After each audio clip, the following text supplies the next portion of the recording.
Degree ಓದ್ತಾ ಇರುವ ಅನಾಮಿಕಾ ಸುಹಾಸಿನಿ ಆ ದಿನ ಕಾಲೇಜ್ಗೆ ಹೋಗದೆ ಟೌನ್ ನಲ್ಲಿರುವ ಪಾರ್ಕ್ ಅಲ್ಲಿ ಕೂತಿರ್ತಾರೆ.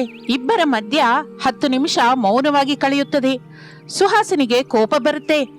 ಏನಿದು, ನಿನ್ನೆ ನಡೆದ ಹುಡುಗನ್ ನೋಡಕ್ ಬರೋದು ವಿಷಯ ನನ್ನ ಹತ್ರ ಏನೋ ಮಾತಾಡ್ಬೇಕು ಅಂತ ಹೇಳಿ ಇಲ್ಲಿವರೆಗೂ ಕರ್ಕೊಂಬಂದೆ. 10 ನಿಮಿಷವಾಯ್ತು, ಇನ್ನು ಯಾವಾಗ ಈ ಮೌನ ವೃತ್ತಾನ ಬಿಡ್ತೀಯಾ? ಹಾ, ಅಬ್ಬಾ ಕೋಪ ಮಾಡ್ಕೋಬೇಡೆ. ನಿನಗೆ ಹೇಗೆ ಹೇಳ್ಬೇಕು ನನ್ಗೆ ಅರ್ಥವಾಗ್ತಿಲ್ಲ.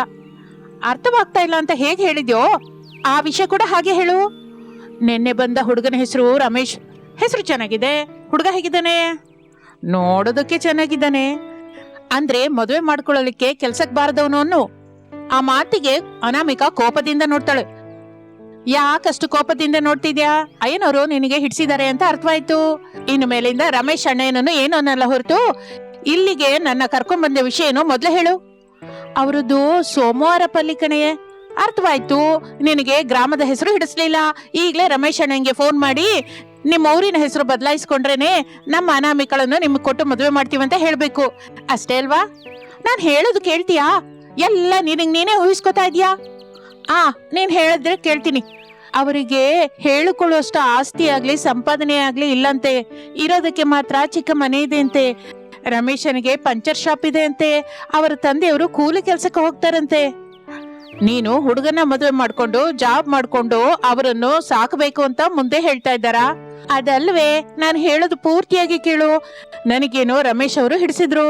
ಅವನ ಪ್ರಾಮಾಣಿಕತೆ ಕೂಡ ಹಿಡಿಸಿದೆ. ಈ ದಿನದಲ್ಲಿ ಮದುವೆಗಾಗಿ ಇದ್ದದ್ದು ಇಲ್ಲದ್ದು ಕಲ್ಪಿಸಿ ಹೇಳ್ತಾ ಇದ್ದಾರೆ. ಕಡೆಗೆ ಮದುವೆ ಆದ ಮೇಲೆ ಅಲ್ಲಿ ಏನೂ ಇರೋದಿಲ್ಲ. ಆದರೆ ರಮೇಶ್ ಅವರು ಸ್ವಲ್ಪವೂ ಸಂಕೋಚವಿಲ್ಲದೆ, ಸ್ವಲ್ಪ ಕೂಡ ನಾಚಿಕೆ ಪಡದೆ, ಬೆದರದೆ ವಾಸ್ತವ ಹೇಳಿದ್ದಾರೆ. ಈಗ ನನಗೆ ನಿನ್ ದುಃಖವೆಲ್ಲ ಅರ್ಥವಾಯ್ತು. ರಮೇಶ್ ನಾನು ಮದುವೆ ಮಾಡ್ಕೊಳ್ಳೋದಿಕ್ಕೆ ಮನೆಯವರು ಒಪ್ಕೋತಾ ಇಲ್ಲ, ನೋ ಅಂತ ಇದ್ದಾರೆ. ಈಗ ನಾನು ಅವರನ್ನ ಮಾತ್ರ ಒಪ್ಪಿಸ್ಬೇಕು, ಅಷ್ಟೇ ಅಲ್ವಾ? ಅಷ್ಟೇ ಕಣೆ. ಈಗ ಮನೆಗೆ ಹೋಗೋಣವಾ? ಸರಿ ಬಾ. ಇಬ್ಬರು ಅಲ್ಲಿಂದ ಹೊರಟು ಮನೆಗೆ ಬರುತ್ತಾರೆ. ಮನೆಯಲ್ಲಿ ರಮೇಶ್ ಕೂತಿರ್ತಾನೆ. ಅನಾಮಿಕಂಗೆ ಏನೂ ಅರ್ಥವಾಗ್ಲಿಲ್ಲ. ತನ್ನಲ್ಲಿ ತಾನು, ನಮ್ ಮನೆಗೆ ರಮೇಶ್ ಅವರು ಯಾಕೆ ಬಂದ ಹಾಗೆ? ನನಗೇನೂ ಅರ್ಥವಾಗ್ತಾ ಇಲ್ಲ ಅಂದುಕೊಳ್ಳುತ್ತಾ ಅಲ್ಲಿ ನಿಲ್ಲುತ್ತಾಳೆ. ರಮೇಶ್ ಅವರೇ, ಅನಾಮಿಕಾ ಬಂದ ಮೇಲೆ ವಿಷಯ ಹೇಳ್ತೀನಿ ಅಂತ ಹೇಳಿದ್ಯಲ್ಲಪ್ಪ. ಈಗ ಹುಡುಗಿ ಕಾಲೇಜಿಂದ ಬಂದಿದ್ದಾಳೆ. ನೀನು ಹೇಳ್ಬೇಕು ಅಂದುಕೊಂಡ ವಿಷಯವೇನೋ ಹೇಳಪ್ಪ. ಮಾವನವ್ರೆ, ನಿನ್ನೆ ಹುಡುಗಿನ ನೋಡಕ್ ಬಂದಾಗ ನಾನು ನಮ್ಮ ಮನೆ ಪರಿಸ್ಥಿತಿ ಬಗ್ಗೆ ನಿಜ ಹೇಳಿದ್ದೆ. ಹಾಗೆ ಹೇಳೋದು ನನ್ನ ಜವಾಬ್ದಾರಿ ಅನ್ನಿಸ್ತು. ಆದ್ರೆ ರಾತ್ರಿ ಎಲ್ಲ ಒಂದು ವಿಷಯದ ಬಗ್ಗೆ ಆಲೋಚಿಸಿದೆ. ಏನಪ್ಪ? ನಮ್ಮ ಮನೆ ಪರಿಸ್ಥಿತಿ ಈಗ ಹೀಗೆ ಇದೆ ಅಂತ ಅನಾಮಿಕಾ ಜೀವನವೆಲ್ಲ ಹೀಗೆ ಇರ್ತಾಳೆ ಅಂತ ಅಂದ್ಕೋಬೇಡಿ ಮಾವಯ್ಯ. ನಾನು ಕಷ್ಟಪಡ್ತೀನಿ, ಆದ್ರೆ ಒಂದು ಪಂಚರ್ ಶಾಪಿನಿಂದ ಬೇಗ ಬೆಳೀಲಾರೆ. ಅದಕ್ಕೆ ಒಂದು ನಿರ್ಣಯ ತಗೊಂಡಿದ್ದೀನಿ. ರಾಜಯ್ಯ ಅನಾಮಿಕಾ ಒಬ್ಬರ ಮುಖನೊಬ್ರು ನೋಡ್ಕೋತಾರೆ. ಏನು ನಿರ್ಣಯಪ್ಪ? ಮದುವೆ ನಡೆದರೆ ಅನಾಮಿಕಳ ಓದು ಮಾತ್ರ ನಿಲ್ಸೋದಿಲ್ಲ. ಅವಳಿಗೆ ಇಷ್ಟವಿದ್ರೆ ಕೆಲಸ ಮಾಡಬಹುದು. ಇಲ್ಲದಿದ್ರೆ ಇಬ್ರು ಸೇರಿ ಏನಾದ್ರೂ ಚಿಕ್ಕ ವ್ಯಾಪಾರ ಶುರು ಮಾಡ್ತೀವಿ. ಇಬ್ಬರು ಸೇರಿ ಕಷ್ಟಪಟ್ರೆ 5 ವರ್ಷದಲ್ಲಿ ನಮ್ ಜೀವನವನ್ನೇ ಬದಲಾಯಿಸಬಹುದು. ರಮೇಶ್ ಮಾತನ್ನು ಕೇಳಿದ ಅನಾಮಿಕಳ ಕಣ್ಣಲ್ಲಿ ಆನಂದ ಕಾಣಿಸುತ್ತೆ. ಅಪ್ಪ, ಮದುವೆಗೆ ಮೊದಲು ಹೇಳಿದ ಮಾತುಗಳು ಮದುವೆ ಆದ ಮೇಲೆ ಇರೋದಿಲ್ಲ. ನನ್ ಮಾತು ಕೇಳಿ ನೀನ್ ಹೊರಟು ಹೋಗಪ್ಪ. ನಿನಗೆ ನಮ್ ಮಗಳನ್ನ ಕೊಡೋದಕ್ಕೆ ಆಗೋದಿಲ್ಲ ಎಂದು ಹೇಳುತ್ತಲೇ ಅನಾಮಿಕಾ ರಮೇಶ್ ಇಬ್ಬರು ದುಃಖದಿಂದ ಮುಖವನ್ನು ನೋಡ್ಕೋತಾರೆ. ಅವರ ದುಃಖವನ್ನು ಅನಾಮಿಕಳ ಸ್ನೇಹಿತೆ ಸುಹಾಸಿನಿ ಅರ್ಥ ಮಾಡ್ಕೋತಾಳೆ. ಅಂಕಲ್, ಒಂದ್ಸಲ ಹಿತ್ತಲಿಗೆ ಬನ್ನಿ ಎಂದು ರಾಜನನ್ನು ಕರೆದುಕೊಂಡು ಹಿತ್ತಲಿಗೆ ಬರುತ್ತಾಳೆ ಸುಹಾಸಿನಿ. ಏನಮ್ಮ ನೀನು? ಅನಾಮಿಕಂಗೂ ಹುಡುಗ ಹಿಡಿಸಿದ್ದಾನೆ ಅಂತ, ಇಬ್ಬರಿಗೂ ಮದುವೆ ಮಾಡಿದ್ರೆ ಚೆನ್ನಾಗಿರುತ್ತೆ ಅಂತ ಈ ವಿಷಯ ಮಾತಾಡೋದಕ್ಕೆ ನಿನ್ ಹತ್ರ ಬಂದಿದ್ದೀನಿ ಅಂತ ಹೇಳ್ತೀಯ, ಅಷ್ಟೇನಾ? ಹೌದು ಅಂಕಲ್, ನಮ್ಮ ಅನಾಮಿಕಂಗೆ ರಮೇಶ್ ಅಣ್ಣಯ್ಯ ತುಂಬಾ ಚೆನ್ನಾಗಿ ಹಿಡಿಸಿದ್ದಾರೆ. ಇಷ್ಟವಾದ್ರು ಕಷ್ಟವಾದ್ರು ಅವನ ಜೊತೆನೆ ಜೀವನ ಅಂದ್ಕೋತಾ ಇದ್ದಾಳೆ. ರಮೇಶ್ ಅಣ್ಣಯ್ಯನನ್ನು ಬಿಟ್ಟು ಮತ್ತೊಬ್ಬರನ್ನು ಮದುವೆ ಮಾಡ್ಕೊಳ್ಳಲ್ಲ. ನನ್ ಮಾತು ಕೇಳಿ ಅಂಕಲ್. ನಾನು ಮನೆಯವರಿಗೂ ಬಂದು ಹೇಳ್ತಾ ಇದ್ದೀನಿ ಅಂದ್ರೆ ಅರ್ಥ ಮಾಡ್ಕೊಳ್ಳಿ. ಇನ್ನು ರಾಜಯ್ಯ ಏನೋ ಮಾತನಾಡಲಾರದೆ ಮೌನವಾಗಿ ನಿಂತಿರ್ತಾನೆ. ಅನಾಮಿಕಾ ರಮೇಶ್ ಅವರ ಹತ್ರಕ್ಕೆ ಬರ್ತಾರೆ. ನನ್ನನ್ನು ನಂಬಿ ಮಾವಯ್ಯ, ನಾನು ಅನಾಮಿಕನ್ನ ತುಂಬಾ ಚೆನ್ನಾಗಿ ನೋಡ್ಕೋತೀನಿ. ಹೌದಪ್ಪ, ರಮೇಶ್ ಅವರು ನನ್ನನ್ನು ಚೆನ್ನಾಗಿ ನೋಡ್ಕೋತಾರೆ ಅಂತ ನನಗೆ ನಂಬಿಕೆ ಬಂದಿದೆ. ನನಗೆ ಎಷ್ಟೋ ಸಂಬಂಧ ನೋಡಿದ್ದೀರಾ. ನಾನು ಯಾವಾಗ್ಲೂ ಇಷ್ಟೆಲ್ಲ ಒಬ್ಬ ಹುಡುಗನನ್ನು ಮದುವೆ ಮಾಡ್ಕೋತೀನಿ ಅಂತ ಹೇಳಲಿಲ್ಲ. ಈಗ ಹೇಳ್ತಾ ಇದ್ದೀನಿ ಅಂದ್ರೆ ನನ್ನ ಮನಸ್ಸಿಗೆ ರಮೇಶ್ ಅವರು ಎಷ್ಟೆಲ್ಲ ಹಿಡಿಸಿದ್ದಾರೋ ಅರ್ಥ ಮಾಡ್ಕೊಳ್ಳಿ ಅಪ್ಪ. ಒಂದು ಸಲ ಆಲೋಚಿಸಿ. ರಾಜಯ್ಯ ರಮೇಶ್ನನ್ನು ನೋಡುತ್ತಾನೆ. ಒಂದು ವಿಷಯ ಮಾತ್ರ ಮೊದ್ಲೇ ಹೇಳ್ಬೇಕು ಅನ್ಸ್ತು ಮಾವಯ್ಯ. ನಂತರ ಜಗಳ ಬರೋದಕ್ಕೆ ಮೊದಲು ಈಗ ನಿಜ ಹೇಳೋದು ಒಳ್ಳೇದಲ್ವಾ? ಅಪ್ಪ, ನನಗೆ ರಮೇಶ್ ಅವರು ಹಿಡಿಸಿದ್ದಾರೆ. ದುಡ್ಡಿಗಿಂತ ಪ್ರಾಮಾಣಿಕತೆ ಮುಖ್ಯ. ಕಷ್ಟಪಡುವ ಮನುಷ್ಯ ಯಾವತ್ತಿಗಾದ್ರೂ ಮೇಲಕ್ಕೆ ಬರ್ತಾನೆ. ಹಾಗೆಪ್ಪ, ನಮ್ಮ ಹುಡುಗಿನ ನೀನು ಕೊಟ್ಟು ಮದುವೆ ಮಾಡೋದ್ರಲ್ಲಿ ನಮಗೆ ಎಂತ ಅಭ್ಯಂತರನೂ ಇಲ್ಲ. ನಾನು ದೊಡ್ಡವರ ಜೊತೆ ಮಾತಾಡ್ತೀನಿ. ಆ ಮಾತಿನಿಂದ ಅನಾಮಿಕಾ ರಮೇಶರು ಸಂತೋಷ ಪಡುತ್ತಾರೆ. ಬಹಳ ಸಂತೋಷ ಮಾವಯ್ಯ. ನಾನು ಈಗಲೇ ಮನೆಗೆ ಹೋಗಿ ಅಮ್ಮನವ್ರಿಗೆ ಶುಭವಾರ್ತೆ ಹೇಳ್ತೀನಿ. ಮದುವೆ ಚಪ್ರದಲ್ಲಿ ಭೇಟಿಯಾಗೋಣ ಅನಾಮಿಕಾ ಎಂದು ಹೇಳಿ ಅಲ್ಲಿಂದ ಹೊರಟು 1 ಗಂಟೆಯ ನಂತರ ತನ್ನ ಮನೆಗೆ ಬರ್ತಾನೆ. ಸಂತೋಷದಿಂದ ಇರುವ ಮಗನ ಮುಖವನ್ನು ನೋಡಿ ಶಾರದಾ ಪ್ರಸಾದರು ಶುಭವಾರ್ತೆ ಎಂದು ಅರ್ಥ ಮಾಡ್ಕೋತಾರೆ. ಏನ್ ಮಗನೇ, ಮದುವೆಗೆ ಹುಡುಗಿ ಮನೆಯವರು ಒಪ್ಕೊಂಡ್ರಾ? ಹೌದಮ್ಮ, ಒಪ್ಕೊಂಡ್ರು. ಮುಹೂರ್ತ ನೋಡಿ ವಿಷಯ ತಿಳಿಸು ಅಂದಿದ್ದಾರೆ. ಬಹಳ ಆನಂದವಾಗಿದೆಪ್ಪ. ನೀನು ಹೋದಾಗಿನಿಂದ ನಮ್ಮಿಬ್ಬರಿಗೂ ಬಹಳ ಭಯ ಹಿಡ್ಕೊಂಡಿತ್ತು. ಅನಾಮಿಕಾ ನಮಗೆ ತುಂಬಾ ಚೆನ್ನಾಗಿ ಹಿಡಿಸಿದಾಳೆ. ಎಲ್ಲಿ ನಮ್ಮನೆ ಸೊಸೆಯಾಗದೆ ಹೋಗ್ತಾಳೆ ಅಂತ ಬಹಳ ಭಯಪಟ್ಟೆ ಕಣೋ. ನಾವು ಪ್ರಾಮಾಣಿಕತೆಯಿಂದ ಹೇಳಿದ್ದು ಅನಾಮಿಕಂಗೆ ತುಂಬಾ ಹಿಡಿಸ್ತು ಅಪ್ಪ. ಅವಳು ಮದುವೆ ಅಂತ ಮಾಡ್ಕೊಂಡ್ರೆ ನನ್ನೇ ಮಾಡ್ಕೋತೀನಿ ಅಂತ ಹಠ ಹಿಡಿದ್ಲು. ಆದ್ರಿಂದ ಅವರ ದೊಡ್ಡವರು ಒಪ್ಕೊಂಡಿದ್ದಾರೆ. ಇನ್ನು ನೀವು ಮಾತಾಡ್ಕೊಳ್ಳಿ. ಸರಿ ಮಗನೇ, ಮಿಕ್ಕ ವಿಷಯದ ಬಗ್ಗೆ ನಾವು ಮಾತಾಡ್ಕೋತೀವಿ ಎಂದು ಶಾರದಾ ಹೇಳುತ್ತಲೇ ರಮೇಶ್ ಅಲ್ಲಿಂದ ತನ್ನ ರೂಮಿನೊಳಗೆ ಹೋಗುತ್ತಾನೆ. 1 ತಿಂಗಳ ನಂತರ ಅನಾಮಿಕಂಗೂ ರಮೇಶನಿಗೂ ಮದುವೆ ಅದ್ದೂರಿಯಾಗಿ ನಡೆಯುತ್ತದೆ. ಅನಾಮಿಕಾ ಅತ್ತೆ ಮನೆಗೆ ಕಾಲಿಡುತ್ತಾಳೆ. ಅಲ್ಲಿ ಅತ್ತೆ ಶಾರದಾ, ಮಾವ ಪ್ರಸಾದ್ ಎಷ್ಟೋ ಪ್ರೇಮದಿಂದ ನೋಡ್ಕೊತಾ ಇದ್ರು ಅನಾಮಿಕಳನ್ನು. ಮಳೆ ಕಾರಣದಿಂದ ರಮೇಶ್ ಪಂಚರ್ ಶಾಪು ಸರಿಯಾಗಿ ನಡೀತಾ ಇರಲಿಲ್ಲ. ಪ್ರಸಾದನಿಗೆ ಕೂಲಿ ಕೆಲಸ ಕೂಡ ಸಿಗ್ತಾ ಇರಲಿಲ್ಲ. ಅದರಿಂದ ಅವರ ಮನೆಯ ಆರ್ಥಿಕ ಪರಿಸ್ಥಿತಿ ಬಹಳ ಕಷ್ಟವಾಗಿ ದಾರುಣವಾಗಿ ಬದಲಾಗುತ್ತದೆ. ಒಂದು ದಿನ ಹೊರಗೆ ಮಳೆ ಬೀಳ್ತಾ ಇರುವಾಗ ಮನೆಯಲ್ಲಿ ಎಲ್ಲರೂ ದಿಗಿಲಿಂದ ಕೂತಿರ್ತಾರೆ. ಸೊಸೆ, ಮನೆಯಲ್ಲಿ ಅಕ್ಕಿ ಕೂಡ ಆಗಿ ಹೋಗಿದೆ. ನಾಳೆ ಏನ್ ಮಾಡ್ಬೇಕೋ ಅರ್ಥವಾಗ್ತಿಲ್ಲ. ಈ ಮಧ್ಯ ಕೂಲಿ ಕೆಲಸ ಕೂಡ ಸರಿಯಾಗಿ ಸಿಗ್ತಾ ಇಲ್ಲ. ನನ್ನ ಪಂಚರ್ ಶಾಪ್ ನಿಜಕ್ಕೂ ನಡೀತಾನೆ ಇಲ್ಲ. ಈ ಮಳೆಗಾಲ ಬಂದಾಗಿನಿಂದ ನಮ್ಮ ಬದುಕನ್ನ ಹೀಗೆ ಕಷ್ಟ ಕೊಡುತ್ತೆ ಅಂತ ಅಂದ್ಕೊಂಡಿಲ್ಲ. ಅತ್ತೆ, ನಾವು ಹೀಗೆ ದುಃಖ ಪಡ್ತಾ ಕುತ್ಕೊಂಡ್ರೆ ಏನ್ ಲಾಭ ಹೇಳಿ? ನಾವು ಏನೋ ಒಂದು ಆಲೋಚಿಸ್ಬೇಕಲ್ಲ. ಎಷ್ಟು ಆಲೋಚಿಸಿದ್ರು ಈಗಿಂದ ಈಗ ಏನ್ ಮಾಡ್ತೀವಿ ಹೇಳು? ನಾನು ಅಡಿಗೆ ಚೆನ್ನಾಗಿ ಮಾಡ್ತೀನಿ, ಮುಖ್ಯವಾಗಿ ಎಗ್ ಬೋಂಡಗಳು. ನಮ್ಮ ಕಾಲೇಜ್ ಹತ್ರ ನಾನು ಮಾಡಿದ ಎಗ್ ಬೋಂಡ ತಿಂದವರೆಲ್ಲ ಬಹಳ ಇಷ್ಟಪಡ್ತಾ ಇದ್ರು ಅತ್ತೆ. ಏನ್ ಅನಾಮಿಕಾ ನೀನ್ ಹೇಳ್ತಾ ಇರೋದು? ನಿಮ್ಮ ಕಾಲೇಜ್ ಹತ್ರ ಎಗ್ ಬೋಂಡ ಹಾಕ್ತಾ ಇದ್ಯಾ ನೀನು? ಹೌದು ರೀ, ನಮ್ಮ ಕಾಲೇಜ್ ಹತ್ರ ಮುದುಕ ದಂಪತಿಗಳು ಕಷ್ಟಪಡ್ತಾ ಇದ್ರು. ಅದರಿಂದ ನಾನು ಹೋಗಿ ಅವರಿಗೆ ಸಹಾಯ ಮಾಡ್ತಾ ಇದ್ದೆ. ಆದ್ರೆ ಈಗ ಅದೇ ನಮಗೆ ಆದಾಯ. ಅಂದ್ರೆ ವ್ಯಾಪಾರ ಇಡೋದಕ್ಕೆ ದುಡ್ಡು ಬೇಕಲ್ವ ಸೊಸೆ? ದೊಡ್ಡದಾಗಿ ಅಗತ್ಯವಿಲ್ಲ ಅತ್ತೆ. ಮೊದಲ ದಿನ 50 ಮೊಟ್ಟೆ, ಕಡಲೆ ಹಿಟ್ಟು, ಎಣ್ಣೆ ಎಲ್ಲ ಸೇರ್ಕೊಂಡು 2,000 ರೂಪಾಯಿವರೆಗೂ ಇದ್ರೆ ಸಾಕು. ಈಗ ನಮ್ಮ ಹತ್ರ ಅಷ್ಟು ದುಡ್ಡು ಕೂಡ ಇಲ್ಲಲ್ಲಮ್ಮ. ಹೀಗೆ ಬರ್ತೀನಿ ಅನಾಮಿಕಾ. ಈ ಮಳೆಯಲ್ಲಿ ಎಲ್ಲಿಗೆ ಅಪ್ಪ? 10 ನಿಮಿಷ ಅಮ್ಮ, ಬಂದ್ಬಿಡ್ತೀನಿ ಎಂದು ರಮೇಶ್ ಮಳೆಯಲ್ಲಿ ನೆನೆಯುತ್ತಲೇ ಸೈಕಲ್ ತಳ್ಳಿಕೊಂಡು ಹೊರಟು ಹೋಗುತ್ತಾನೆ. ಮನೆಯಲ್ಲಿ ಶಾರದಾ ಪ್ರಸಾದ್ ಅನಾಮಿಕಾ ಬದುಕಿನ ಬಗ್ಗೆ ಮಾತನಾಡಿಕೊಳ್ಳುತ್ತಾ ಇರ್ತಾರೆ. 1 ಅರ್ಧ ಗಂಟೆಯ ನಂತರ ರಮೇಶ್ ಪೂರ್ತಿಯಾಗಿ ಒದ್ದೆಯಾಗಿ ಮನೆಗೆ ಬರ್ತಾನೆ. ಅದನ್ನು ನೋಡಿ ಅನಾಮಿಕಾ ಟವಲ್ ತಂದು ಕೊಡ್ತಾಳೆ. ಆಗ ರಮೇಶ್ ಒದ್ದೆಯಾಗದಂತೆ ಕವರಲ್ಲಿ ಇಟ್ಟ ದುಡ್ಡನ್ನು ತೆಗೆದು ಅನಾಮಿಕಳ ಕೈಯಲ್ಲಿ ಇಡ್ತಾನೆ. ಇಷ್ಟು ದುಡ್ಡು ಎಲ್ಲಿದು ರೀ? ನನ್ನ ಸೈಕಲ್ ಶಾಪ್ ಅನ್ನ ಕೊಂಡ್ಕೋತೀನಿ ಅಂತ ಯಾವಾಗಿನಿಂದಲೂ ಸುಂದರ್ ಕೇಳ್ತಾ ಇದ್ದ. ಇದ್ದ ಶಾಪ್ ಅನ್ನು ಮಾರಿದ್ರೆ ಹೇಗೆ ಅಪ್ಪ? ಅಮ್ಮ, ಏನು ಭಯಪಡ್ಬೇಡಿ. ಅನಾಮಿಕಳ ಮೇಲೆ ನನಗೆ ನಂಬಿಕೆ ಇದೆ. ಈ ದುಡ್ಡಿನಿಂದ ಅನಾಮಿಕಾ ನಮ್ಮೆಲ್ಲರನ್ನು ಸಾಕ್ತಾಳೆ. ನಾವು ಅವಳಿಗೆ ಸಹಾಯ ಮಾಡಿದ್ರೆ ಸಾಕು. ಹೌದು ರೀ, ನಾನು ನಿಮ್ಮ ನಂಬಿಕೆಯನ್ನ ನಿಲ್ಲಿಸ್ತೀನಿ ಎಂದು ಹೇಳುತ್ತಾಳೆ. ಹಾಗೆ ಆ ದಿನ ಕಳೆಯುತ್ತದೆ. ಮಾರನೇ ದಿನ ಸಾಯಂಕಾಲ ಮಳೆಯಲ್ಲಿ ಬಸ್ ಸ್ಟ್ಯಾಂಡ್ ಹತ್ತಿರ ಚಿಕ್ಕ ಗಾಡಿ ಇಡ್ತಾರೆ. ಬಿಸಿ ಬಿಸಿ ಎಗ್ ಬೋಂಡಾಗಳು ಮಾರ್ತಾ ಇರ್ತಾರೆ. ಅಮ್ಮ, 1 ಎಗ್ ಬೋಂಡ ಎಷ್ಟು? 20 ರೂಪಾಯಿ ಅಣ್ಣಯ್ಯ. 1 ಕೊಡಮ್ಮ. ಅನಾಮಿಕಾ ಬಿಸಿ ಬಿಸಿ ಎಗ್ ಬೋಂಡಗಳನ್ನು ಕಾಗದದಲ್ಲಿ ಇಟ್ಟು ಕೊಡ್ತಾಳೆ. ಕಸ್ಟಮರ್ 1 ಚೂರು ತಿಂತಾನೆ. ಅವನಿಗೆ ತುಂಬಾ ಚೆನ್ನಾಗಿ ಹಿಡಿಸುತ್ತೆ. ಅಬ್ಬಾ, ಭಲೆ ಆಗಿದೆ ಅಮ್ಮ, ಇನ್ನೊಂದ್ 2 ಕೊಡು. ಆ ಮಾತನ್ನು ಕೇಳಿದವರು ಕೂಡ ಗಾಡಿ ಹತ್ರಕ್ಕೆ ಬರ್ತಾರೆ. ಹಾಗೆ ಒಬ್ಬರ ನಂತರ ಒಬ್ಬರು ಬರುವುದರಿಂದ ಬಹಳ ಮಾರಾಟವಾಗ್ತಾ ಇರುತ್ತೆ. ಅನಾಮಿಕಾ, ಮೊಟ್ಟೆ ಆಗ್ತಾ ಇದೆ. ತಕ್ಷಣ ಇನ್ನೊಂದು ಟ್ರೈ ತಗೊಂಬನ್ನಿ. ಹೋಗು ಮಗನೇ, ನಾನು ಇಲ್ಲಿ ನೋಡ್ಕೋತೀನಿ. ರಮೇಶ್ ಎಗ್ಸ್ ತೆಗೆದುಕೊಂಡು ಬರ್ಲಿಕ್ಕೆ ಹೋಗ್ತಾನೆ. ಅನಾಮಿಕಾ ಎಗ್ ಬೋಂಡಗಳು ಮಾಡ್ತಾ ಇರ್ತಾಳೆ. ಶಾರದಾ ಬಂದವರಿಗೆ ಎಷ್ಟು ಬೇಕೋ ಕೇಳಿ ಕೊಡ್ತಾ ಇರ್ತಾಳೆ. 1 ಅರ್ಧ ಗಂಟೆಯ ನಂತರ ರಮೇಶ್ ಮತ್ತೆ ಎಗ್ಸ್ ತಗೊಂಡು ಬರ್ತಾನೆ. ಸಮಯ ಕಳೆಯುತ್ತಾ ಇರುತ್ತದೆ. ಮೊದಲ ದಿನವೇ ಎಲ್ಲ ಸರಕು ಮಾರಾಟವಾಗುತ್ತದೆ. ರಾತ್ರಿ 10 ಗಂಟೆಗೆ ಮನೆಗೆ ಬರ್ತಾರೆ. ಲೆಕ್ಕ ನೋಡ್ಕೋತಾರೆ. ಅನಾಮಿಕಾ, ಎಲ್ಲ ಖರ್ಚು ತೆಗೆದ್ರೆ 2,150 ರೂಪಾಯಿ ಲಾಭ ಬಂದಿದೆ. 1 ದಿನದಲ್ಲಿ ಇಷ್ಟೊಂದು ಲಾಭನಾ? ನಮ್ಮ ಮನೆ ಅದೃಷ್ಟ ನಮ್ಮ ಸೊಸೆಯಿಂದಲೇ ಶುರುವಾಯ್ತು ಶಾರದಾ. ಅನಾಮಿಕಾ ಮಾತ್ರ ನಗುತ್ತಾ, ಇದು ಮೊದಲ ಹೆಜ್ಜೆ ಮಾತ್ರನೇ ಮಾವಯ್ಯ. ಈ ಮಳೆಗಾಲದಲ್ಲಿ ನಮ್ಮ ಊರಿನಲ್ಲಿ ಬೆಸ್ಟ್ ಸ್ನಾಕ್ಸ್ ಸೆಂಟರ್ ನಮ್ದೇ ಆಗುತ್ತೆ. ನಿನ್ನ ಮಾತು ನಿಜ ಆಗ್ಬೇಕಮ್ಮ ಸೊಸೆ. ಹಾಗೆ ಮಳೆಗಾಲವೆಲ್ಲವೂ ಶಾರದಳ ಕುಟುಂಬ ಬಿಸಿ ಬಿಸಿ ಎಗ್ ಬೋಂಡಗಳನ್ನು ಮಾರಿಕೊಳ್ಳುತ್ತಾ ಸಂತೋಷದಿಂದ ಜೀವಿಸ್ತಾ ಇರುತ್ತೆ. ನಗರದಲ್ಲಿ ಶ್ರೀನಿವಾಸ್ ನಗರ ಕಾಲೋನಿಯಲ್ಲಿ ರಮೇಶ್ ಅನಾಮಿಕಾ ದಂಪತಿಗಳು ಒಂದು ಚಿಕ್ಕ ಮನೆಯನ್ನು ಬಾಡಿಗೆಗೆ ತಗೊಂಡಿರ್ತಾರೆ.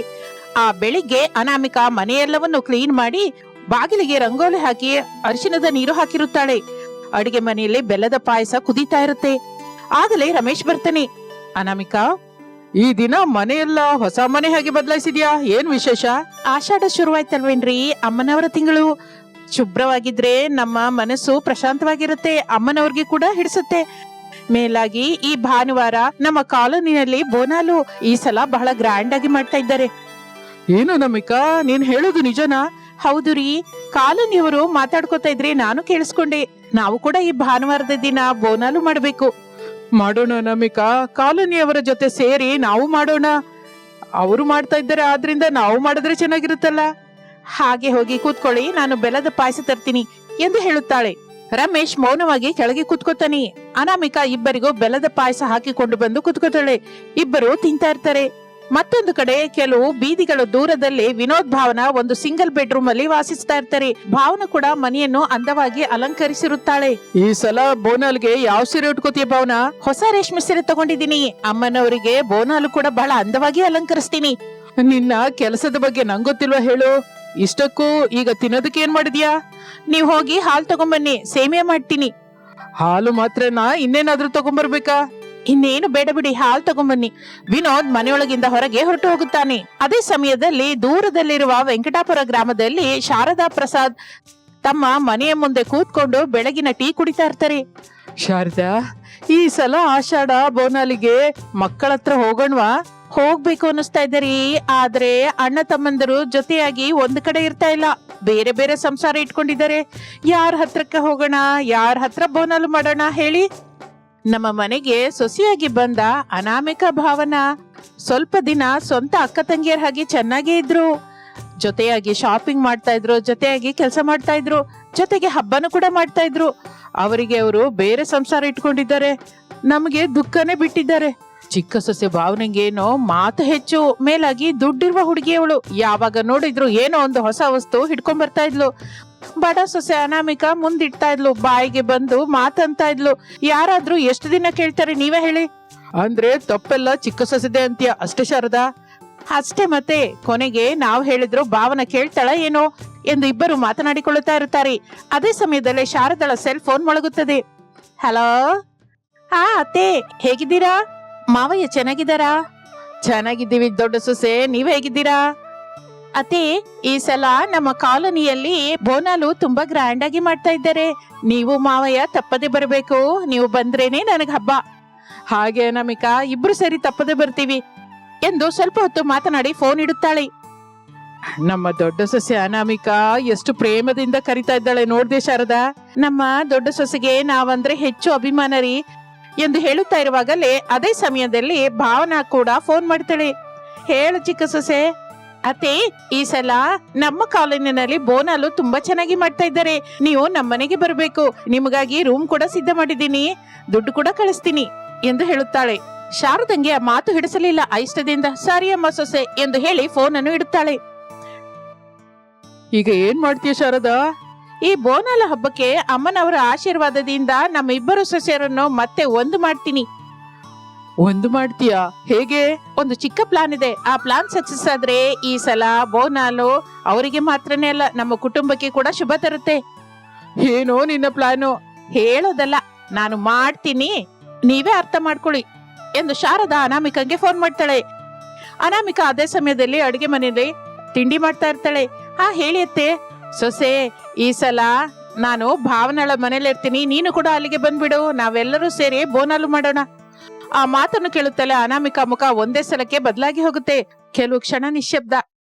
ಅತ್ತೆ, ನೀವು ಎಲ್ಲಿಗೆ ಬಾ ಅಂದ್ರು, ಹೇಗೆ ಕರೆದ್ರು ಬರ್ತೀನಿ, ಆದ್ರೆ ಭಾವನಾಳ ಮನೆಗೆ ಮಾತ್ರ ನಾನು ಬರಲ್ಲ, ನನ್ನನ್ನು ಕ್ಷಮಿಸ್ಬಿಡಿ ಅತ್ತೆ ಎಂದು ಹೇಳಿ ಫೋನ್ ಇಡುತ್ತಾಳೆ. ಶಾರದಾ ತಕ್ಷಣ ಭಾವನೆಗೆ ಫೋನ್ ಮಾಡ್ತಾಳೆ. ಹೇಳಿ ಅತ್ತೆ, ಈ ಸಲ ನಾನು ಅನಾಮಿಕಳ ಮನೆಯಲ್ಲಿ ಇರ್ತೀನಿ, ನೀನು ಬೋನಾಲಿಗೆ ಅಲ್ಲಿಗೆ ಬಂದ್ಬಿಡು. ಅದು ಮಾತ್ರ ನಿಜಕ್ಕೂ ಆಗಲ್ಲ ಅತ್ತೆ ಎಂದು ಭಾವನಾ ಕೂಡ ಕೋಪದಿಂದ ಫೋನ್ ಇಡುತ್ತಾಳೆ. ಈಗೇನ್ ಮಾಡ್ತೀಯ ಶಾರದಾ? ಈಗ ನಿಜವಾದ ಪ್ಲಾನ್ ಶುರುವಾಯ್ತು ಎಂದು ಹೇಳುತ್ತಾಳೆ. ಪ್ರಸಾದ್ಗೆ ಏನು ಎಲ್ಲ ಅಯೋಮಯವಾಗಿರುತ್ತದೆ. ಮಾರನೇ ದಿನ ಶಾರದಾ ತನ್ನ ಇಬ್ಬರು ಸೊಸೆಯರಿಗೆ ಫೋನ್ ಮಾಡಿ, ನಾನು ಮಾವಯ್ಯ ನಗರಕ್ಕೆ ಬರ್ತಾ ಇದ್ದೀವಿ, ಆದ್ರೆ ಎಲ್ಲಿರ್ತೀವಿ ಅಂತ ಈಗಲೇ ಹೇಳಲ್ಲ ಅಂತ ಹೇಳ್ತಾಳೆ. ಸೊಸೆಯರು ಕೂಡ ನಿಮ್ ಇಷ್ಟ ಅತ್ತೆ ಅಂತ ಫೋನ್ ಇಡುತ್ತಾರೆ. ಶಾರದಾ ಪ್ರಸಾದ್ ಬಸ್ಸಲ್ಲಿ ನಗರಕ್ಕೆ ಹೊರಡುತ್ತಾರೆ. ಇಬ್ಬರು ಮಕ್ಕಳು ಬಸ್ ಸ್ಟ್ಯಾಂಡ್ಗೆ ಬರ್ತಾರೆ. ರಮೇಶ್ ಒಂದು ಕಡೆ, ವಿನೋದ್ ಮತ್ತೊಂದು ಕಡೆ. ಇಬ್ಬರು ಎದುರು ನೋಡ್ತಾ ಇರ್ತಾರೆ. 1-2 ಗಂಟೆ ನಂತರ ಶಾರದಾ ಪ್ರಸಾದರು ಸಿಟಿಗೆ ಸೇರ್ಕೋತಾರೆ. ಮಕ್ಕಳು ಕೂಡ ನಮ್ಮನೆಗೆ ಬಾ ಅಮ್ಮ ಅಂತ, ನಮ್ಮನೆಗೆ ಬಾ ಅಂತ ಇಬ್ಬರು ಒತ್ತಾಯ ಮಾಡ್ತಾರೆ. ನಾನು ಈಗ ಯಾರ ಮನೆಗೂ ಬರಲ್ಲ, ಮೊದ್ಲು ಅಮ್ಮನವರ ದರ್ಶನ ಮಾಡ್ಕೋತೀನಿ, ಆಮೇಲೆ ನಾನು ಹೇಳಿದ ಜಾಗಕ್ಕೆ ನೀವೆಲ್ಲರೂ ಬರ್ಬೇಕು ಎಂದು ಶಾರದಾ ಹೇಳುತ್ತಾಳೆ. ರಮೇಶ್, ವಿನೋದ್ ಇಬ್ಬರು ಒಬ್ಬರನ್ನೊಬ್ಬರು ಆಶ್ಚರ್ಯದಿಂದ ನೋಡ್ಕೋತಾರೆ. ಆದರೆ ಶಾರದಾ ಮಾತ್ರ ತನ್ನ ಮನಸ್ಸಿನಲ್ಲಿ, ಇನ್ನು ಸ್ವಲ್ಪ ಗಂಟೆಯಲ್ಲಿ ನನ್ನ ಇಬ್ಬರು ಸೊಸೆಯರು ಒಂದೇ ಮನೆಯಲ್ಲಿ ಕೂತ್ಕೊಂಡಿರ್ತಾರೆ, ಅದು ಹೇಗೆ ಅಂತ ಅವರಿಗೆ ಗೊತ್ತಿಲ್ಲ ಎಂದು ಅಂದುಕೊಳ್ಳುತ್ತಾಳೆ. ಶಾರದಾ ಪ್ರಸಾದ್ ಅಮ್ಮನವರ ಗುಡಿ ಹತ್ರಕ್ಕೆ ಸೇರ್ಕೋತಾರೆ. ಆಗಲೇ ಗುಡಿ ಮುಂದೆ ಬೋನಾಲು ಏರ್ಪಾಡು ಜೋರಾಗಿ ಸಾಗಿರುತ್ತದೆ. ಅಮ್ಮ, ಈ ಬೋನಾಲು ಹಬ್ಬಕ್ಕೆ ನನ್ನ ಕುಟುಂಬವನ್ನು ಒಂದು ಮಾಡು ತಾಯಿ ಎಂದು ಮನಸ್ಫೂರ್ತಿಯಾಗಿ ಪ್ರಾರ್ಥಿಸುತ್ತಾಳೆ ಶಾರದಾ. ಅಮ್ಮನವರ ದರ್ಶನ ಮಾಡಿಕೊಂಡು ಶಾರದಾ ದಂಪತಿಗಳು ಹೊರಗೆ ಬರುತ್ತಾರೆ. ನಿಮ್ಮ ಇಬ್ಬರ ಮನೆಗೂ ನಾನು ಬರ್ತಾ ಇಲ್ಲ, ಅಮ್ಮನವರ ಸನ್ನಿಧಿಯಲ್ಲೇ ಒಂದು ರೂಮ್ ತಗೋತಾ ಇದ್ದೀನಿ, ಅಲ್ಲೇ 1-2 ದಿನ ಇರ್ತೀವಿ, ಹೋಗಿ ಎಂದು ಹೇಳುತ್ತಾಳೆ. ಆ ಮಾತನ್ನು ಕೇಳಿ ರಮೇಶ್, ವಿನೋದ್ ಏನು ಮಾತನಾಡದೆ ಮನೆಗೆ ಬರುತ್ತಾರೆ. ನಡೆದ ವಿಷಯ ರಮೇಶ್ ಅನಾಮಿಕಂಗೆ ಹೇಳುತ್ತಾರೆ. ಭಾವನೆಗೆ ವಿನೋದ್ ಹೇಳ್ತಾನೆ. 1/2 ಗಂಟೆಯ ನಂತರ ಶಾರದಾ ಪ್ರಸಾದ್ ಆ ರೂಮಿನಲ್ಲಿ ಕೂತಿರ್ತಾರೆ. ಸ್ವಲ್ಪ ಹೊತ್ತಿಗೆ ಅಲ್ಲಿಗೆ ಅನಾಮಿಕ ಬರ್ತಾಳೆ. ಅತ್ತೆ, ನೀವಿಲ್ಲಿ ಏನಕ್ಕಿದ್ದೀರಾ, ಮನೆಗೆ ಹೋಗೋಣ ಬನ್ನಿ ಎಂದು ಶಾರದಾ ಅನಾಮಿಕ ಮಾತನಾಡಿಕೊಳ್ಳುತ್ತಾ ಇರುವ ಸಮಯದಲ್ಲಿಯೇ ಅಲ್ಲಿಗೆ ಭಾವನ ಕೂಡ ಬರ್ತಾಳೆ. ಅನಾಮಿಕಳನ್ನು ನೋಡಿ ಭಾವನ ಆಶ್ಚರ್ಯ ಹೋಗ್ತಾಳೆ. ಅತ್ತೆ, ಇವಳ್ಯಾಕೆ ಬಂದಿದ್ದಾಳೆ ಇಲ್ಲಿ? ನಾನು ಕೂಡ ಅದೇ ಕೇಳ್ತಾ ಇದ್ದೀನಿ ಅತ್ತೆ. ಇಬ್ಬರು ಒಬ್ಬರನ್ನೊಬ್ಬರು ನೋಡದೆ ಪಕ್ಕಕ್ಕೆ ನಿಂತಿರುತ್ತಾರೆ. ಇಬ್ರು ಕೂತ್ಕೊಳ್ಳಿ ಒಂದ್ಸಲ. ನಾನು ಹೋಗ್ತೀನಿ ಅತ್ತೆ, ನಾನು ಕೂಡ ಹೋಗ್ತೀನಿ ಅತ್ತೆ. ನಿಮ್ಮಿಬ್ಬರನ್ನು ನಾನು ಇಲ್ಲಿಗೆ ಕರೆಸಿದ್ದು ಜಗಳ ಮಾಡೋದಿಕ್ಕಲ್ಲ, ನಮ್ಮ ಕುಟುಂಬವನ್ನು ಮತ್ತೆ ಒಂದು ಮಾಡಲಿಕ್ಕೆ ಎಂದು ಅತ್ತೆ ಅನ್ನುವ ಹೊತ್ತಿಗೆ ಅವರಿಬ್ಬರು ಏನು ಮಾತನಾಡಲಾರದೆ ಹೋಗುತ್ತಾರೆ. ನೀವಿಬ್ಬರು ಒಂದು ಕಾಲದಲ್ಲಿ ಅಕ್ಕ ತಂಗಿಯರ ಹಾಗಿದ್ದಿದ್ರಿ, ಈಗ ಒಬ್ಬರ ಮುಖ ಒಬ್ಬರು ನೋಡ್ಕೋತಾ ಇಲ್ಲ. ನಿಜಕ್ಕೂ ನಿಮ್ಮಿಬ್ಬರ ಮಧ್ಯ ನಡೆದ ಜಗಳವೇನು ಈ ದಿನ ಹೇಳಿ? ಅನಾಮಿಕ ಮೌನವಾಗಿ ನಿಂತಿರುತ್ತಾಳೆ. ಭಾವನ ತಲೆ ತಗ್ಗಿಸುತ್ತಾಳೆ. ಹೇಳ್ರಮ್ಮ ಸೊಸೆ ಅಂದ್ರೆ, ನಿಮ್ಮ ಅತ್ತೆ ಕೇಳ್ತಾ ಇದ್ದಾರಲ್ಲ. ಅತ್ತೆ, ಆ ಹಳೆ ವಿಷಯಗಳೆಲ್ಲ ಈಗ ಏನಕ್ಕೆ ಹೇಳಿ? ಹಳೆ ವಿಷಯಗಳು ಮನಸ್ಸಲ್ಲಿ ಇದ್ರೆ ಹೊಸ ಆನಂದ ಬರೋದಿಲ್ಲ. ಇಬ್ಬರು ಏನೋ ಮಾತನಾಡಲಿಲ್ಲ. ಸರಿ, ನೀವಿಬ್ಬರು ಒಂದಾಗದೇ ಇದ್ರು ನನಗೇನು ಅಭ್ಯಂತರವೂ ಇಲ್ಲ. ಆದರೆ ನನಗೊಂದು ಚಿಕ್ಕ ಕೋರಿಕೆ ಇದೆ, ಮತ್ತೆ ಅದು ತೀರಿಸ್ತೀರಾ? ಇಬ್ಬರು ಶಾರದಾಳ ಕಡೆ ನೋಡುತ್ತಾರೆ. ನಾಳೆ ಬೋನಾಲು ದಿನ ನಾನು ಅಮ್ಮನವರಿಗೆ ಹರಕೆ ಹೊತ್ತಿದ್ದೀನಿ. ಆ ಹರಕೆ ಪ್ರಕಾರ ನಮ್ಮಿಬ್ಬರು ಸೊಸೆಯರು ಸೇರಿ ಒಂದೇ ಬೋನಾಲು ಸಮರ್ಪಿಸಿದರೆ ನನ್ನ ಹರಕೆ ನೆರವೇರುತ್ತೆ. ಆ ಮಾತು ಕೇಳುತ್ತಲೇ ಅನಾಮಿಕ, ಭಾವನ ಇಬ್ಬರು ಒಂದೇ ಸಲಕ್ಕೆ ಅದು ಅಸಾಧ್ಯ ಎಂದು ಹೇಳುತ್ತಾರೆ. ನೀವಿಬ್ರು ಹೀಗೆ ಅಂತೀರಾ ಅಂತ ನಂಗೆ ಮೊದ್ಲೇ ಗೊತ್ತು. ಅತ್ತೆ, ನನ್ನನ್ನು ಕ್ಷಮಿಸ್ಬಿಡಿ, ಆದರೆ ಒಂದಾಗಿ ಬೋನಲ್ ಎತ್ತುದು ನನ್ನಿಂದ ಆಗೋದಿಲ್ಲ. ನನ್ ಮಾತು ಕೂಡ ಅದೇ ಅತ್ತೆ. ಈ ಸಲ ಶಾರದಂಗೆ ಕೋಪ ಬರಲಿಲ್ಲ. ಸರಿ, ನೀವಿಬ್ಬರು ಬೇಡ ಅಂದ್ರೆ ನಾನು ಬಲವಂತ ಮಾಡೋದಿಲ್ಲ. ಬನ್ನಿ, ಈ ಸಲ ನಾವು ಬೋನಾಲು ಮಾಡದೆ ಊರಿಗೆ ಹೊರಟೋಗೋಣ. ಬಾ ಶಾರದಾ ಎಂದು ಹೇಳುತ್ತಾನೆ ಪ್ರಸಾದ್. ಅತ್ತೆ, ನಮ್ಮಿಂದ ನೀವು ಬೋನಾಲು ಮಾಡದೆ ಹೊರಟು ಹೋಗ್ತೀರಾ? ಮತ್ತೇನ್ ಮಾಡು ಅಂತೀರಾ ಹೇಳಿ? ನಾನು ಹೊತ್ಕೊಂಡ ಹರಕೆ ನೆರವೇರಲಿಲ್ಲಲ್ಲ. ಭಾವನಳ ಮುಖದಲ್ಲಿ ಅದೇ ಸಮಯದಲ್ಲಿ ದುಃಖ ಕಾಣಿಸುತ್ತದೆ. ಅತ್ತೆ, ನೀವು ಒಬ್ಬರೇ ಬೋನಾಲು ಎತ್ತಿ. ಇಲ್ಲ ಚಿಕ್ಕ ಸೊಸೆ, ಈ ಹರಕೆ ನಮ್ಮ ಕುಟುಂಬಕ್ಕಾಗಿ, ನಮ್ಮಿಬ್ಬರು ಸೊಸೆಯರು ಸೇರಿ ಬೋನ ಇಟ್ರೇನೆ ಅಮ್ಮನವರಿಗೆ ಸಮರ್ಪಿಸ್ತೀನಿ ಅಂತ ಹರಕೆ ಹೊತ್ಕೊಂಡಿದ್ದೀನಿ ಎಂದು ಶಾರದಾ ಹೇಳುತ್ತಾಳೆ. ಅನಾಮಿಕ, ಭಾವನ ಏನು ಮಾತನಾಡದೆ ಹೊರಟು ಹೋಗುತ್ತಾರೆ. ಮಾರನೇ ದಿನ ಬೋನಾಲು ಹಬ್ಬ. ಬೆಳಿಗ್ಗಿನಿಂದಲೇ ಕಾಲೋನಿಯೆಲ್ಲ ಸಂಭ್ರಮದಿಂದ ಬದಲಾಗುತ್ತೆ. ಪ್ರತಿ ಮನೆಯ ಮುಂದೆ ರಂಗವಲ್ಲಿಗಳು, ಮಹಿಳೆಯರು ಹೊಸ ಸೀರೆ ಉಟ್ಕೊಂಡಿರ್ತಾರೆ, ಬೋನಾಲು ಎತ್ಕೋತಾರೆ. ತಮ್ಮಟೆ ಶಬ್ದದಿಂದ ಬೀದಿಯೆಲ್ಲ ಮಾರ್ದನಿಸುತ್ತದೆ. ಶಾರದಾ ಪ್ರಸಾದ್ ಗುಡಿ ಹತ್ರ ಕೂತ್ಕೊಂಡಿರ್ತಾರೆ. ಆದರೆ ಇಬ್ಬರು ಸೊಸೆಯರು ಅಲ್ಲಿ ಕಾಣಿಸಲಿಲ್ಲ. ಶಾರದಾ, ನೀನು ಹಾಕಿದ ಪ್ಲಾನು ಫೇಲ್ ಆದ ಹಾಗಿದೆ. ಅಮ್ಮನವರೇ ದಾರಿ ತೋರಿಸ್ತಾರೆ ಬಿಡಿ ಎಂದು ಅನ್ನುತ್ತಾಳೆ. ಅಷ್ಟರಲ್ಲಿ ಒಂದು ಕಡೆಯಿಂದ ಅನಾಮಿಕ ಬೋನಾಲು ಎತ್ಕೊಂಡು ಬರ್ತಾಳೆ. ತನ್ನ ಪಕ್ಕದಲ್ಲೇ ಭಾವನ ಹೂವು, ಹಣ್ಣು, ತೆಂಗಿನಕಾಯಿ ಇರುವ ಬುಟ್ಟಿಯನ್ನು ಹಿಡ್ಕೊಂಡಿರ್ತಾಳೆ. ಇಬ್ಬರು ಒಗ್ಗಟ್ಟಾಗಿ ಬರ್ತಾರೆ. ಶಾರದಾ ದಂಪತಿಗಳು ಬಹಳ ಸಂತೋಷ ಪಡುತ್ತಾರೆ. ಇಬ್ಬರು ಒಂದೇ ಸಲ ಗುಡಿ ಮುಂದೆ ನಿಲ್ಲುತ್ತಾರೆ. ನಂಗೊತ್ತು ಸೊಸೆಂದ್ರೆ, ನಮ್ಮ ಕುಟುಂಬ ಬೇರೆ ಬೇರೆ ಆಗಿರೋದು ನಿಮ್ಮಲ್ಲಿ ಒಬ್ಬರಿಗೆ ಕೂಡ ಇಷ್ಟವಿಲ್ಲ ಅಂತ. ನೀವು ನಮಗೆ ಅತ್ತೆ ಮಾತ್ರನೇ ಅಲ್ಲ, ಅಮ್ಮ ಕೂಡ. ಅಮ್ಮನ ಮಾತು ಕೇಳದೆ ಯಾವ ಮಕ್ಕಳಾದ್ರೂ ಇರ್ತಾರಾ ಹೇಳಿ? ಬನ್ರಿ ಅಮ್ಮ, ಅಮ್ಮನವರಿಗೆ ಬೋನಾಲು ಸಮರ್ಪಿಸೋಣ. ಶಾರದಾ ಸೊಸೆಯರಿಬ್ಬರನ್ನು ಕರೆದುಕೊಂಡು ಅಮ್ಮನವರ ಹತ್ರ ಹೋಗುತ್ತಾಳೆ. ಇಬ್ಬರು ಬೋನಾಲು ಸಮರ್ಪಿಸುತ್ತಾರೆ. ತಮಟೆ ಮತ್ತಷ್ಟು ಜೋರಾಗಿ ಮೊಳಗುತ್ತದೆ. ಶಾರದಳ ಕಣ್ಣಲ್ಲಿ ಆನಂದ ಬಾಷ್ಪ ಬರುತ್ತದೆ. ಅಮ್ಮನವರಿಗೆ ಕೊಟ್ಟ ಬೋನಾಲಿಗಿಂತ ನನ್ನ ಕುಟುಂಬ ಮತ್ತೆ ಒಂದಾಗಿದೆ ಅನ್ನುವ ಆನಂದವೇ ನನಗೆ ದೊಡ್ಡ ವರ ಎಂದು ಎಷ್ಟೋ ಸಂತೋಷ ಪಡುತ್ತಾಳೆ ಶಾರದಾ. ಆ ದಿನ ಬೋನಾಲ ಹಬ್ಬ ಇಬ್ಬರು ವಾರಗಿತ್ಯರ ಜೀವನದಲ್ಲಿ ಹೊಸ ಆರಂಭಕ್ಕೆ ನಾಂದಿ ಹಾಡುತ್ತದೆ.